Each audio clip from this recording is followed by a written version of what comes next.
Bonjour et bienvenue dans le monde de notre vie intérieure. Nous parlons aujourd'hui de la nostalgie. Quand reverrai-je, hélas, de mon petit village fumer la cheminée, et en quelle saison reverrai-je le clos de ma pauvre maison qui m'est une province et beaucoup d'avantages?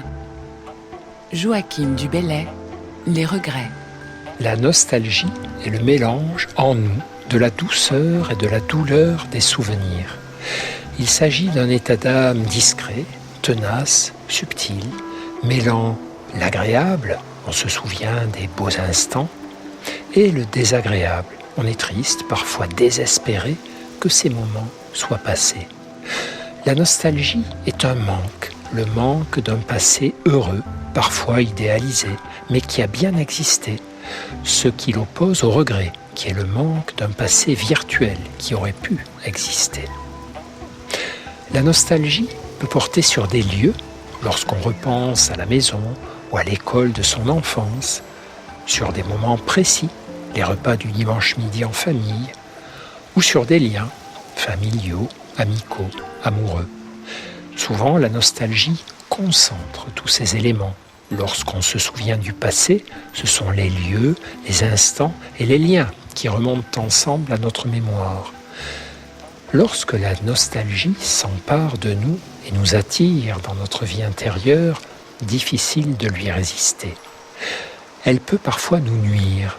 La nostalgie, survenant par exemple dans le cadre de tendances dépressives, débouche souvent sur des ruminations amères. Elle conduit aussi à une idéalisation du passé, dont le présent va évidemment souffrir. C'est le registre bien connu du « c'était mieux autrefois », classique chez les personnes âgées, nostalgiques du bon vieux temps, et en fait de leur jeunesse. Longtemps, on a surtout mis l'accent sur les aspects négatifs de la nostalgie, tristesse, repli, difficulté à accepter le présent. Mais aujourd'hui, on s'intéresse aussi à ces dimensions positives, car de nombreux travaux ont montré que dans ses formes normales, la nostalgie comportait de nombreux bénéfices. Elle permet le rappel à la mémoire et donc le renforcement de souvenirs heureux qui vont nous faire du bien. Elle peut nous pousser à agir pour réactiver ces souvenirs. Par exemple, après avoir pensé à mon enfance, à rappeler de vieux amis d'école, décider de revenir visiter ma région natale.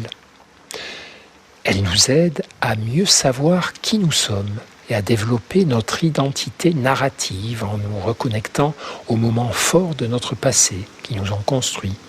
Elle nous apprend à accepter la dimension doucement tragique de la vie humaine, le temps qui passe et qui ne revient pas. Et de fait, elle peut augmenter notre intelligence du bonheur.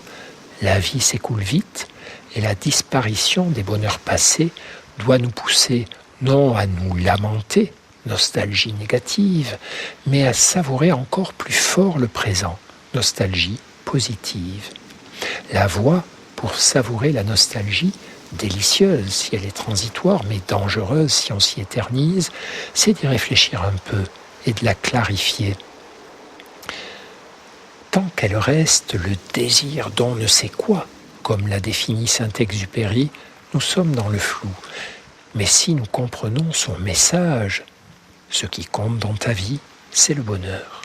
Et si nous sommes attentifs à son visage lumineux et pas seulement douloureux, alors nous pourrons, grâce à elle, nous retourner vers le présent. Ma vie, c'est aussi ici et maintenant. Et vers l'action.